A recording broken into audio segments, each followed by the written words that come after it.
Nazareno, sinasamba ka namin, pinipintuho ka namin, aral mo ang aming buhay at kaligtasan. Nuestro Padre Jesus Nazareno, iligtas mo kami sa kamatayan, ang krus mong pinamatayan ay sagisag ng aming kaligtasan. Nuestro Padre Jesus Nazareno, dinarangal ka namin. Nuestro Padre Jesus Nazareno, inulwalhati ka namin. Nuestro Padre Jesus Nazareno,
sa ngalan ng Ama at ng Anak at ng Espiritu Santo. Amen.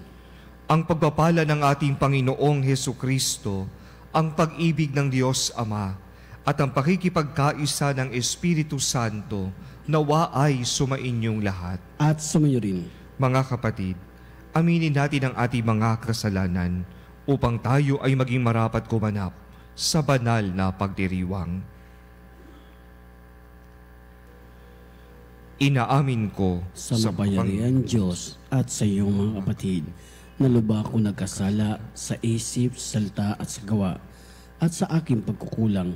Kaya isinasamo ko sa mahal na Birheng Maria, sa lahat ng mga ngel at mga banal at sa inyong mga kapatid na ako'y ipanalangin sa Panginoong ating Diyos. Kaawaan tayo ng makapangyarihang Diyos. Patawarin tayo sa ating mga kasalanan at patnubayan tayo sa buhay na walang hanggan. Amen. Panginoon, kaawaan mo kami. Panginoon, kaawaan mo kami. Kristo, kaawaan mo kami. Kristo, kaawaan mo kami. Panginoon, kaawaan mo kami. Panginoon, kaawaan mo kami.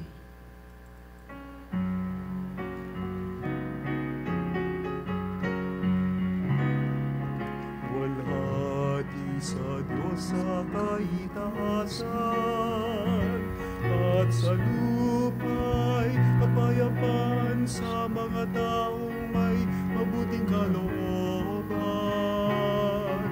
Pinupuri ka namin, dinarangal ka namin, sinasamba ka namin, niluluwalhati ka namin, pinasasalamatan ka namin, dahil sa dakila mong kalwalhatian. Panginoong Diyos, Hari ng langit, Diyos amang makapangyarihan sa lahat. Panginoong Hesukristo, bugtong na anak, Panginoong Diyos, Kordero ng Diyos, anak ng Ama, ikaw na nag-aalis ng mga kasalanan ng sanlibutan, maawa ka sa amin.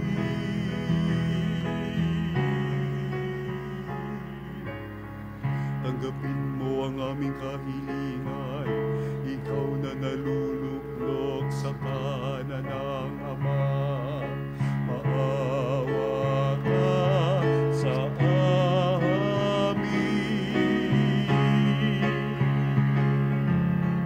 sapagkat ikaw lamang ang banal, ikaw lamang ang Panginoon,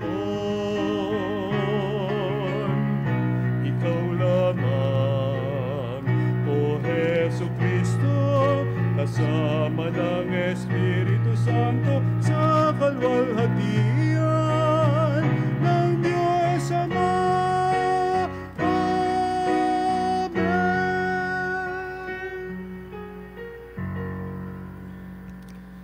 Manalangin tayo. Ama naming makapangyarihan, mula sa mga buhay at piniling bato, ikaw ay nagtayo ng dakila at walang maliw na tahanan mo. Pag-ibayuhin mo ang paglukob ng Espiritu ng iyong kagandahang loob sa iyong sambayanan upang kami lalong sumulong bilang iyong lungsod ng kapayapaan sa kalangitan sa pamagitan ni Jesucristo, kasama ng Espiritu Santo, magpa sa walang hanggan. Amen. Pagbasa mula sa aklat ni Propeta Ezekiel. Dinala ako ng lalaki sa tarangkahan sa gawing silangan. Doon, nakita kong dumarating mula sa silangan ang kaninningan ng Diyos ng Israel. Parang ugong na malaking baha. Nagliwanag ang lupa dahil sa kaningningang yaon. Ang nakasisilaw na liwanag ay nagdaan sa pintuan sa silangan at pumasok sa templo. Itinayo ako ng Espiritu at ipinasok sa patio sa loob. Nakita kong ang buong templo'y punong-puno ng kaningningan ng Panginoon. Magkatabi kaming nakatayo noong lalaki. Maya-maya, may narinig ako nagsasalita sa akin mula sa templo. Ang sabi, "Tao, ito ang aking trono, at ito ang tungtungan ng aking mga paa. Ito ang magiging tahanan ko sa aking paninirahan sa gitna ng Israel magpakailanman." Ang salita ng Diyos. Salamat sa Diyos. Sa bayan ng dakilang Diyos, batis niya'y may tuwang dulot. Sa bayan ng dakilang Diyos, batis niya'y may tuwang dulot. Ang Diyos ang lakas natin at kanlungan, at handang saklolo kung may kaguluhan. Di dapat matakot, mundo'y mayanigman, kahit na sa dagat ang bundok mabuwal. Sa bayan ng dakilang Diyos, batis niya'y may tuwang dulot. May ilog ng galak sa bayan ng Diyos. Sa banal na templo'y ligaya ang dulot. Ang tahanang lungsod ay hindi masisira. Ito ang tahanan ng Diyos na dakila. Mula sa umaga ay kanyang alaga. Sa bayan ng dakilang Diyos, batis niya'y may tuwang dulot. Nasa atin ang Diyos na makapangyarihan, ang Diyos ni Jacob na ating kanlungan. Anuman ang kanyang ginawa sa lupa, sapat ng pagmasdan at ika'y hahanga. Sa bayan ng dakilang Diyos, batis niya'y may tuwang dulot. Hallelujah, hallelujah, hallelujah, hallelujah, hallelujah, hallelujah,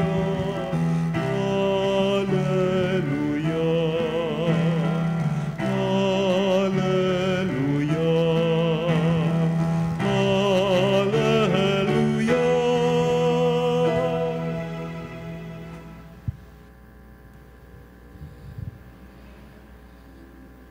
Sumainyo ang Panginoon. At sumayo rin.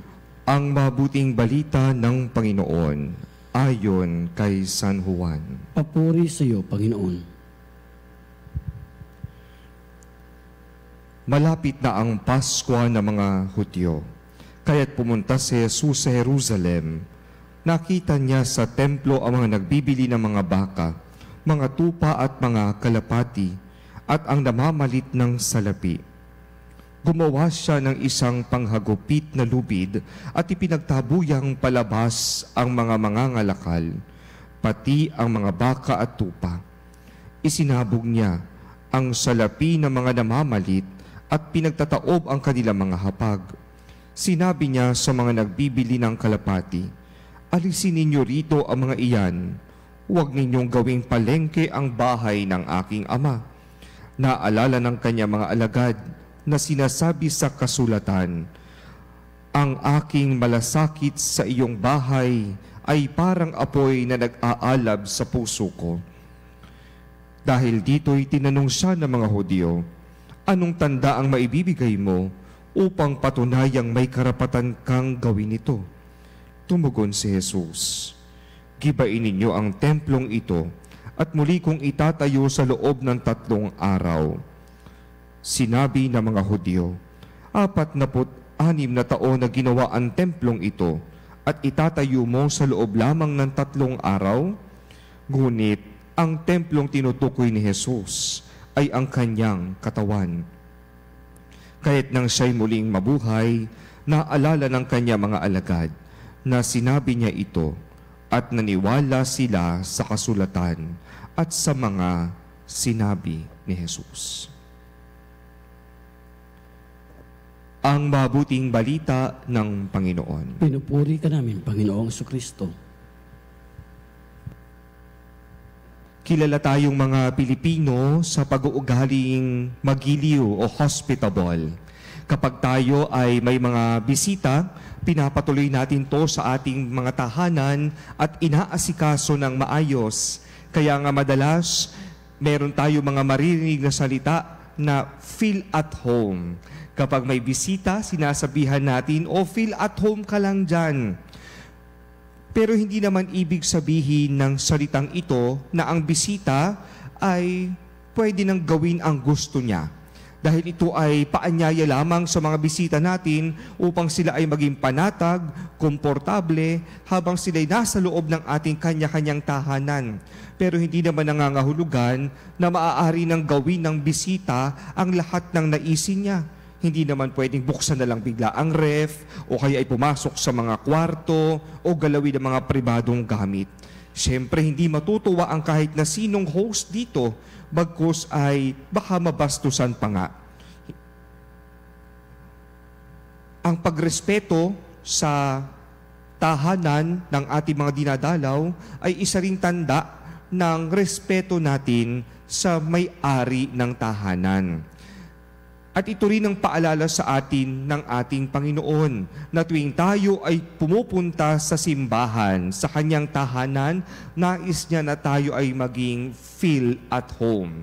Kung saan tayo ay panatag, tayo ay komportable na nakikipagtagpo sa may-ari ng tahanan, ng simbahan. At doon inaanyayahan din tayo na irespeto ang kanyang tahanan, ang simbahan, bilang tanda din ng ating pagrespeto at pagmamahal sa Kanya. Ang simbahan, ang bahay dalanginan, ang templo ay tahanan ng Diyos. Sa ating ibanghelyo, narinig natin na si Jesus ay nasa templo at doon ay hindi siya natuwa dahil sa kanyang nasaksihan sa templo. Sa lumang tipan, ang templong ito ay unang ipinagawa ni Haring Solomon upang maging tahanan ng Diyos, tahanan ng tipan. Subalit dahil sa pagkakasala ng Huda at dahil din sa pangunguna ng Haring Nebuchadnezzar, ang templong ito ay giniba. Pero gayon paman, ang templo ay nanatili pa rin na tagpuan ng tao at ng Diyos, kung saan noong panahon ni Jesus, dito nag-aalay ang mga tao ng kanilang handog. Subalit sa tagpo ng ating ibanghelyo, tila baga hindi natuwa si Jesus, nagalit si Jesus sa kanya nasaksihan, sapagkat ang tahanan ng Ama ay ginawang tila palengke. Ang galit na ito ni Jesus, ayon sa mga eksperto, ay may dalawang dahilan. Una, dahil sa tahasang pambabastos ng mga namamahala ng templo. Dahil ang templo mismo na kung saan dapat ay nananalangin at nag-aalay, ay naging isang tila palengke, ginawang pamilihan ng mga pag-aalay at doon ginawa ang mga kalakalan ng mga bagay. Pero bukod dito, mayroong ikalawang bagay, dahilan, nakikinagalit si Jesus. Dahil sa pang-aabuso, sa paglalamang ng mga namamahala sa templo. Ayon sa batas, ang dapat na iaalay sa templo ay yung mga unblemished, yung mga walang kapintasan, yung mga perfect na dapat ialay. Kaya nga, doon mismo sa templo ay mayroong mga bilihan na mga handog. Hindi sila pumapayag dadalhin sa loob ng templo para ialay ang mga galing sa labas. At doon din, hindi nila tinatanggap ang ibang pera, ibang salapi. Ang tinatanggap lamang nila ay kung ano yung naandoon. Kaya kung meron silang bitbit na pera, kailangan nila itong ipalit doon para makapag-alay sila ng salapi. Subalit ang lahat ng mga pinibenta sa loob ng templo ay napakamahal. Pinapatungan nila ng husto. Kaya't yung iba, hindi na halos makapag-alay, higit lalo yung mga walang-wala. Ang pandarayang ito, ang panglalamang na ito, ang isa sa ikinagalit ni Jesus. Dahil doon mismo sa bahay ng kanyang ama, sa tahanang iyon, sa templong iyon, nagkaroon ng mga pagkakasala, nagkaroon ng mga lamangan, ng mga hindi pantay-pantay. Sa araw na ito ay ipinagdiriwang natin ang kapistahan ng Basilika ng St. John Lateran. Ito yung simbahan kung saan natin matatagpuan ang luklukan ng obispo ng Roma, ang sede ng Santo Papa. Bago pa man magawa ang St. Peter's Basilica, dito na sa St. John Lateran, lugar ang luklukan ng Santo Papa. At sa pagdiriwang natin ngayon at sa ating Ebanghelyo, tayo ay pinapaalalahanan ng ating Panginoon. Una, ang pagpapahalaga sa kanyang simbahan. Doon tayo sa simbahan, nagdadasal, nakipagtagpo, nagpupuri sa liturhiya. Kaya naman inaanyayahan tayo ng pagmamalasakit sa simbahan ni Jesus, kung saan natin tinatanggap siya sa Eucharistia. Gayon din naman, ipinapaalala sa atin ang pagdiriwang na ito, ang pagmamalasakit sa simbahan. Hindi lamang ang simbahang structural, kundi ang simbahan na binubuo nating mga binyagan. Ang pagmamalasakit sa kapwa. Hindi dapat tayo nang lalamang ng iba, hindi na ngaapak. Mapapanaagan natin sa ating Ebanghelyo na hindi gusto ni Jesus ang mga nanlalamang. Hindi natutuwa si Jesus sa mga sakim. Hindi natutuwa si Jesus sa mga makasalidi at ganid. Ang paalala sa atin ni Jesus, tayo bilang bahagi ng simbahan ay nakikibahagi ding pantay-pantay. Tayo bilang simbahan, sabi nga ni San Pablo, tayo ang templo din ng Espiritu Santo. Kaya nga ipinapaalala din sa atin ang pagmamalasakit natin sa ating kapwa. Ang sagot ni Jesus doon sa mga nagtanong sa kanyang Hudyo, kung ano ang gagawin o pag hiningian siya ng tanda, paano yung may papakita? Ang sabi ni Jesus, gibain ito at sa loob ng 3 araw, muli niya itong itatayo. Ang pinatutungkulan dito ni Jesus ay ang kanyang sarili. Ang kanyang sarili na kanyang inialay para sa lahat. Inialay bilang pagmamalasakit sa kanyang minamahal na simbahan, sa kanyang mga minamahal na mga kapatid at anak. Mga kapatid, si Jesus nag-alay ng kanyang buhay para sa atin. Kaya't ang paalala din sa atin, tayo din nawa bilang bahagi ng simbahan, bilang sumusunod kay Jesus, ay matuturing mag-alay at magmalasakit sa ating kapwa.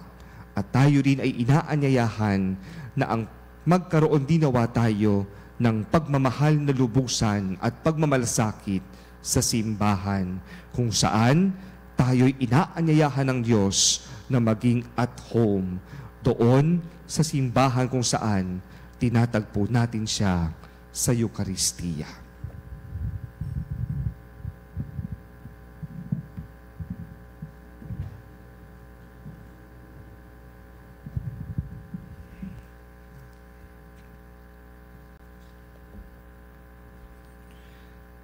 Nananahan ang ating tagapagligtas sa buhay na templo ng kanyang simbahan.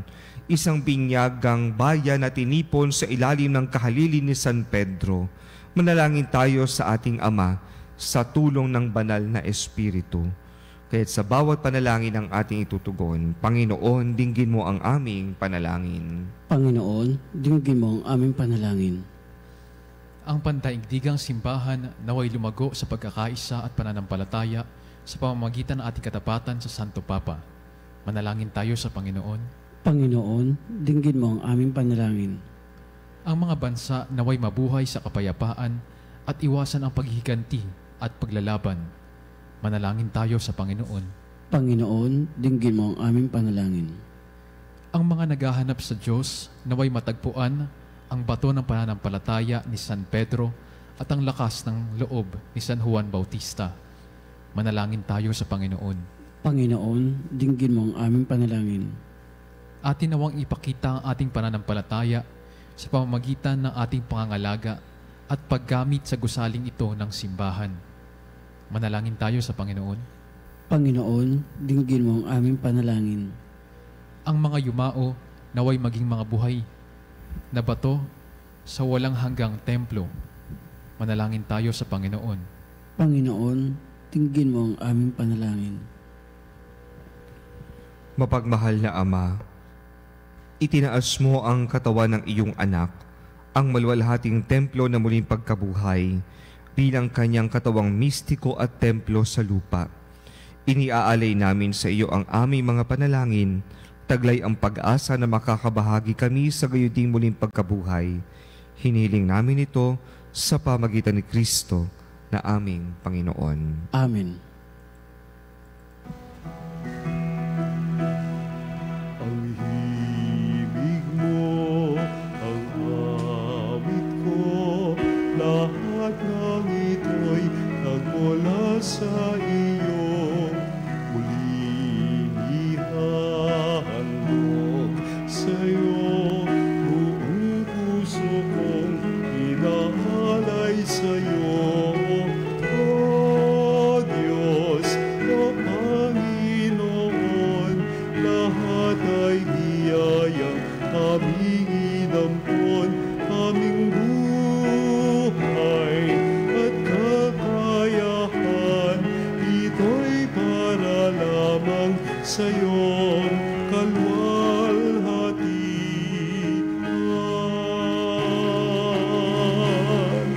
Ito'y para lamang sa iyong kalwalhatian.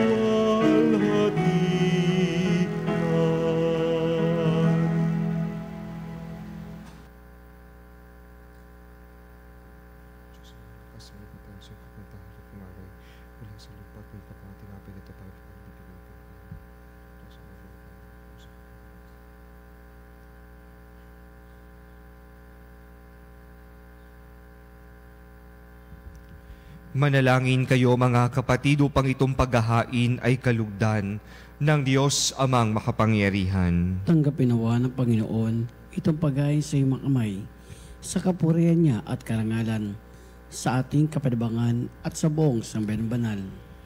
Ama naming lumikha, tanggapin mo ang paghahain ito at ipagkaloob mo sa mga nananalangin sa iyo ang lakas na dulot ng pakikinabang sa mga iniaalay dito, sa pamagitan ni Jesucristo kasama ng Espiritu Santo, magpa sa walang hanggan. Amen.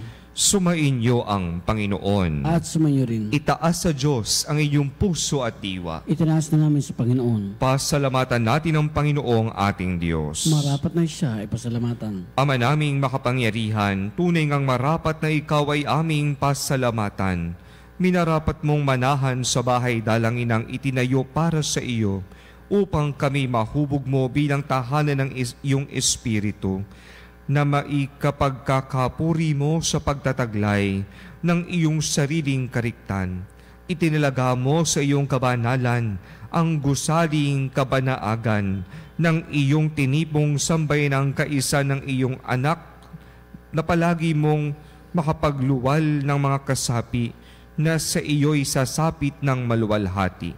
Kaya kaisa ng mga anghel na nagsisiawit ng papuri sa iyo, nang walang humpay sa kalangitan, kami nagbubunyi sa iyong kadakilaan.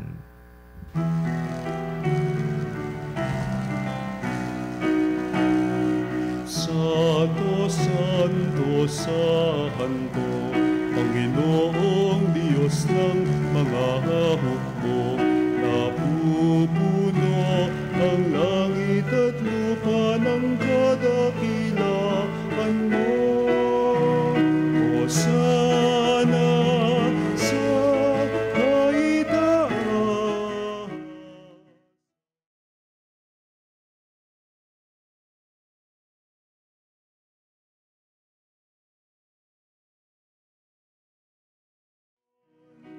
Hosana sa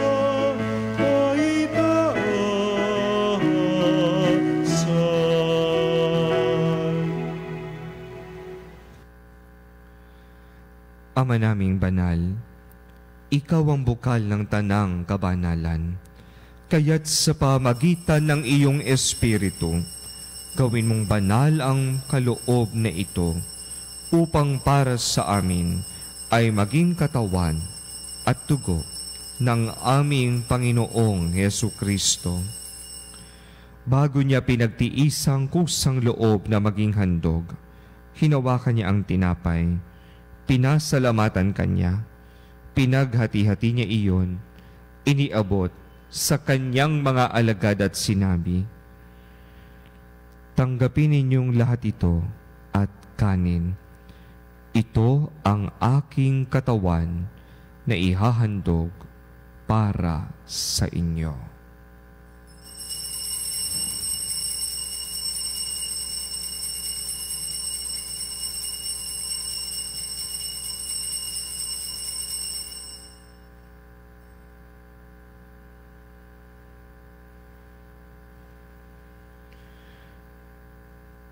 Gayon din naman, noong matapos ang hapunan, hinawakan niya ang kalis, muli kanyang pinasalamatan.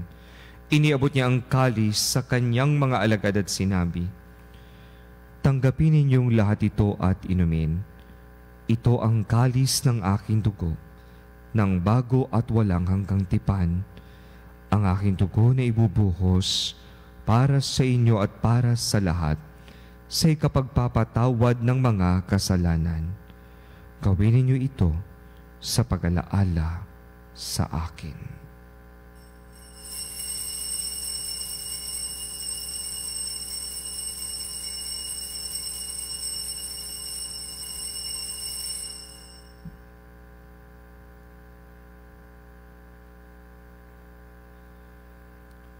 Ipagbunyi natin ang misteryo ng pananampalataya.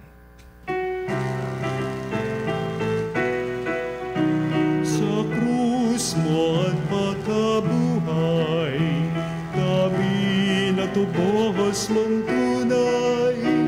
Poong Jesus, naming mahal, iligtas mo kaming tanan. Poong Jesus, naming mahal, ngayon at magpakailanman.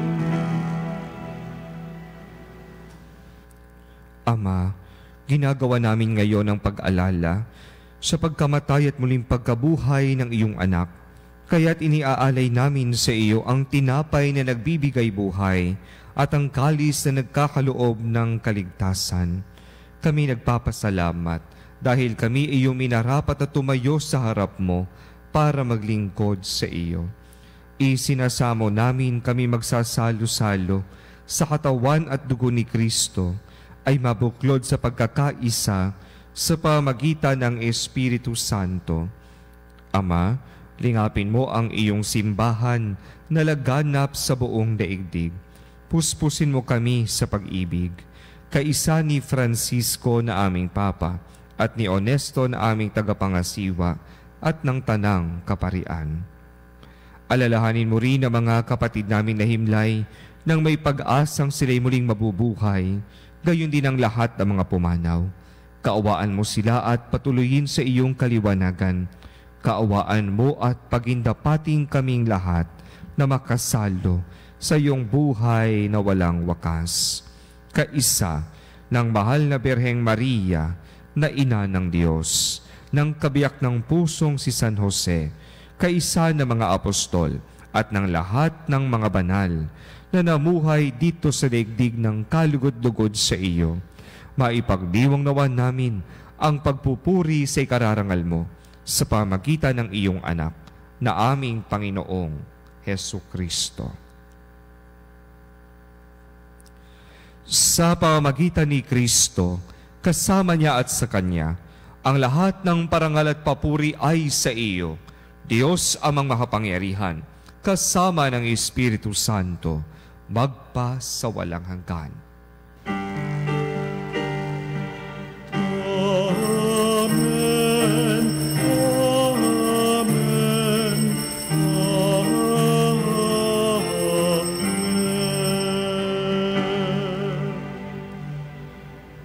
Sa tagubili ng nakagagaling na utos at turo ni Jesus na Panginoon natin at Diyos, ipahayag po natin ng lakas loob.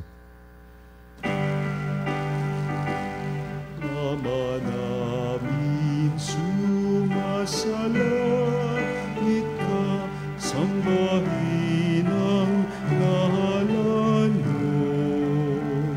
Mapasa amin ang kaharian mo, sundin ang loob mo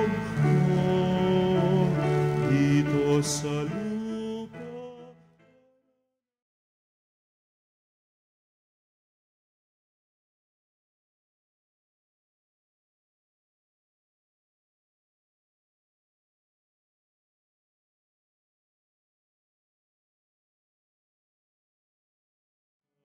Tawarin mo ang aming mga sala, para ng pagpapatawad namin sa nagkakasala sa amin. At huwag mo kaming ipahintulot sa tukso, at iadya mo kami sa lahat ng masama. Hinihiling namin kami adya sa lahat ng masama, pagkalooban ng kapayapaan araw-araw, iligtas sa kasalanan, at ilayo sa lahat ng kapahamakan, samantalang aming pinananabikan ang dakilang araw ng pagpapahayag ng tagapagligtas naming si Jesucristo. Sapagkat iyong kaharian at kapangyarihan at ang kapurihan magpakailanman. Amen. Panginoong Jesucristo, sinabi mo sa iyo mga apostol, kapayapaan ang iniiwan ko sa inyo, ang aking kapayapaan ang ibinibigay ko sa inyo. Tunghayan niyo po ang aming pananampalataya at huwag ang aming mga pagkakasala. Pagkalooban mo kami ng kapayapaan at pagkakaisa ayon sa iyong kalooban, kasama ng Espiritu Santo, magpa sa walang hanggan. Amen. Ang kapayapaan ng Panginoon ay laging sumainyo. At sumayo rin. Magbigayan po kayo ng kapayapaan sa isa't isa. Peace be with you.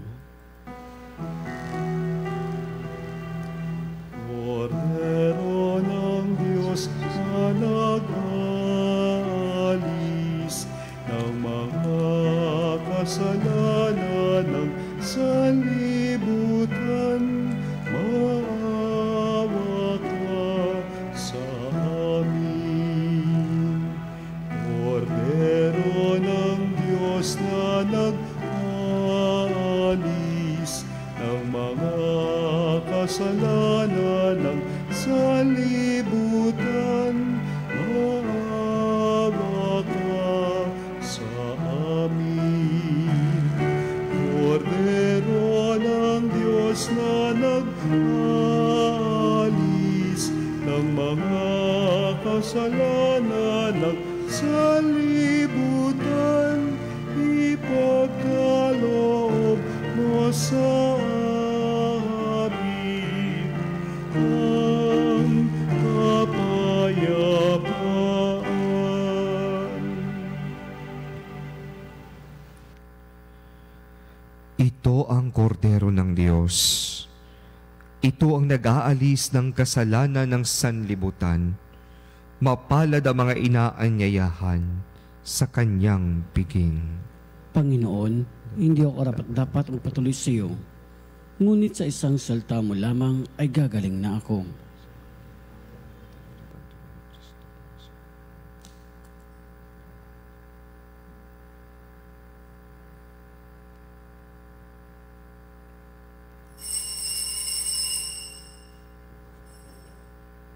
Mga kapanalig, ating dasalin ang komunyong espiritual.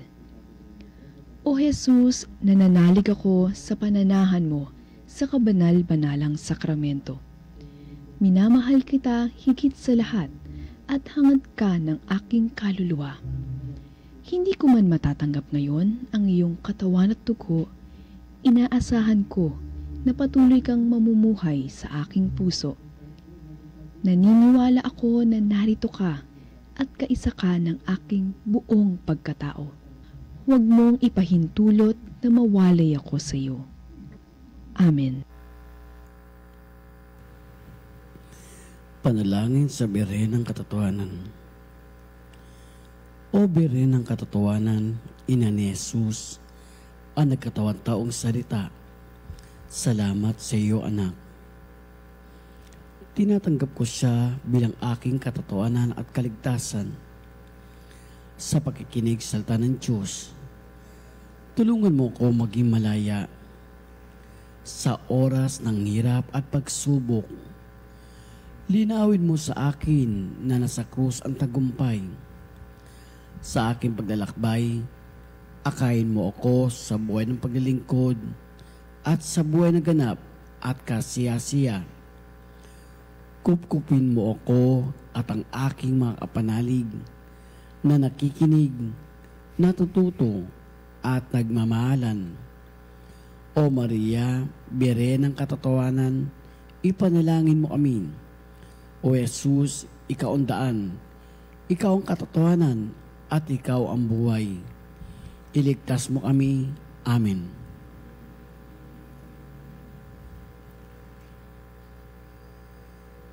Manalangin tayo. Ama naming mapagmahal, niloob mong ang lungsod ng kapayapaan sa langit ay aming mabanaagan. Sa nakikita naming sambayanan mo sa lupang ibabaw, ipagkaloob mong sa aming pakikinabang, kami panahanan ng iyong kagandahang loob, at ang tahanan ng iyong kadakilaan sa langit ay aming mapasok. Sa pamagitan ni Jesucristo, kasama ng Espiritu Santo, magpa sa walang hanggan. Amen. Mga kapanalig, ating ngayong ipagdarasal ang ating mga kapatid na yumao. Panalangin para sa kaluluwa ng mga yumao. Panginoon naming Diyos, aming Ama, Ikaw po ang dahilan ng aming pag-iral at sa iyo galing ang aming hiram na buhay. Buong kababaang loob po kaming nananalangin sa iyo at nagmamakaawa. Kalugdan mo po ang mga kaluluwa ng aming mahal na kapatid na yumao na sa daigdig na ito at nananatili na sa iyo mga kamay. Kunin mo po sila at bigyan ng katahimikan sa iyong kaharian at palakasin mo ang pakalinisin mo ang anumang karumihan upang sila'y maging karapat-dapat sa iyong walang hanggang kalinisan. Nasa iyong mga kamay, Panginoon, ang kanilang kaligtasan. Ilayo mo po sila sa apoy ng impyerno at bigyan ng puwang sa iyong kaharian. Magkaroon nawa ng katahimikan ng kanilang mga kaluluwa, gayon din ang kanilang espiritu, at makapiling sana nila ang iyong kaluwalhatian, kadakilaan at pag-ibig na wagas. Ngayon atin pong alalahanin ang ating mga namayapang mahal sa buhay.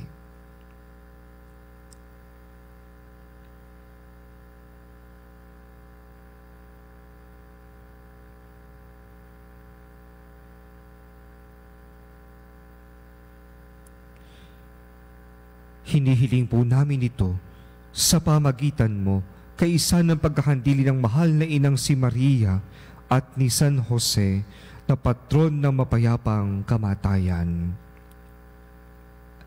Amen. Amen. Eternal rest grant unto them, O Lord. And let perpetual light shine upon them.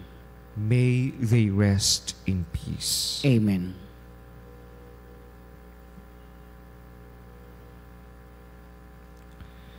Sumainyo ang Panginoon At sumayo rin. at pagpalain kayo ng makapangyarihang Diyos, Ama, Anak, at Espiritu Santo. Amen.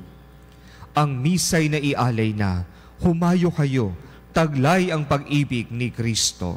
Salamat sa Diyos.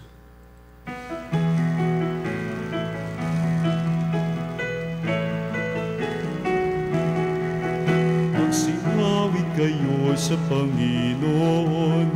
Hallelujah! Magsinawit sa Panginoon. Purihin, purihin ang kanyang pangalan. Ipahayag, ipahayag ang dulot niyang kalikasan. Magsinawit kayo sa Panginoon. Hallelujah! Magsinawit sa Panginoon.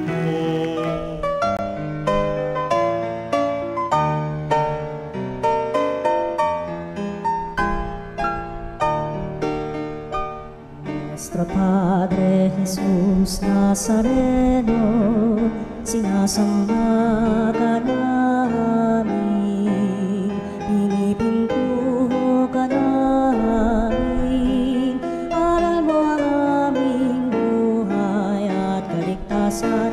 Nuestro Padre Jesus Nazareno, iligtas mo kami sa kamatayan. Ang krus mong pinamatayan ay sagisag ng aming kaligtasan. Nuestro Padre Jesus Nazareno, dinarangal ka namin. Nuestro Padre Jesus Nazareno, inulwalhati ka namin.